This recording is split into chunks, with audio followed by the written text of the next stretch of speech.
Racikan Berita. Begini, kalau pro kontra soal apakah pemilu ditunda, dipercepat itu nggak penting lah saya bahas karena itu terikat pada keputusan konstitusi.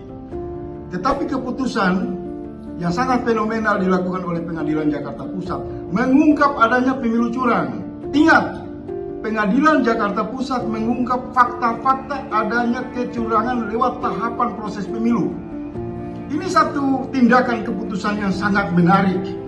Karena sejauh ini banyak orang yang sangat menentang pemilu curang, sangat marah terhadap proses pemilu yang sangat curang yang dilakukan oleh KPU.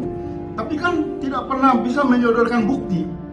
Baik itu MK, Mahkamah Agung, Bawaslu apalagi tidak pernah bisa mengungkap pemilu itu ada modus-modus kecurangan di dalamnya yang merugikan proses pemilihan presiden pada tahun 2014, 2019 dan ada kekhawatiran bahwa modus-modus itu juga akan terjadi pada pemilu 2024. Tiba-tiba kan satu pengadilan berdiri secara nurani, Pengadilan Jakarta Pusat mengumumkan dan membuat goncang Indonesia, ditemukan adanya kecurangan. Ditemukan adanya kecurangan dalam tahapan proses. Ini menurut saya satu keputusan yang bagus, yang mestinya didukung oleh semua pihak yang selama ini menentang pemilu curang. Tapi lucunya kan seolah-olah pemerintah maupun oposisi berhenti pada pertengkaran apakah pemilu ditunda atau tidak. Sesuatu yang tidak, sabar dulu itu kita bicara. Yang kita bicara adalah apa yang menjadi dasar Pengadilan Jakarta Pusat menentang KPU. Tentu dia punya alat bukti, dia punya fakta yang mengungkap secara terang dan jelas di ruang publik adanya kecurangan. Kalau bahan-bahan kecurangan ini, fakta-fakta kecurangan ini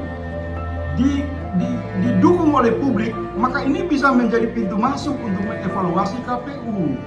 Apalagi kan sebelumnya ada peristiwa misal pro kontra Partai Umat kan, Partai Gelora yang menyangkut dengan verifikasi, ada juga menyangkut dengan statement dari salah satu tokoh kan, wanita emas yang mengatakan KPU sudah menyiapkan pemenang Ganjar dan Erik. Tentu dugaan-dugaan yang muncul di ruang publik itu tidak bisa menyodorkan bukti. Nah, tiba-tiba Pengadilan Jakarta Pusat mengeluarkan satu keputusan yang saya pribadi meyakini bahwa keputusan Pengadilan Jakarta Pusat berani menekan KPU karena mereka tidak bisa menghindari dari bukti yang diajukan oleh Partai Prima.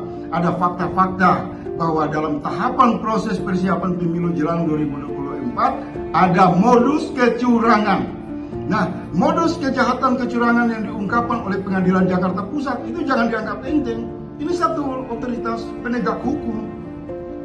Tidak bisa disepelekan.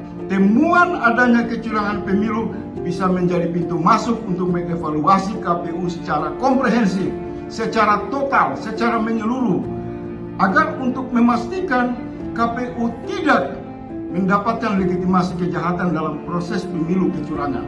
Karena orang sudah trauma, rakyat trauma dengan sistem pemilu yang ugal-ugalan, yang amburadul, yang selalu menimbulkan pro kontra berdasarkan kecurangan yang sering terjadi.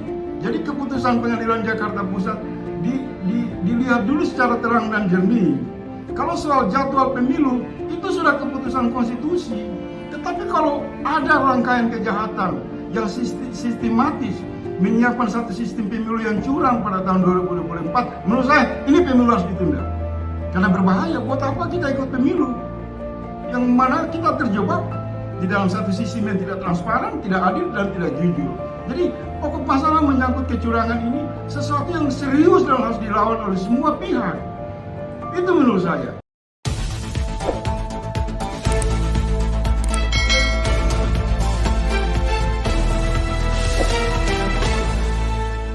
Racikan Berita.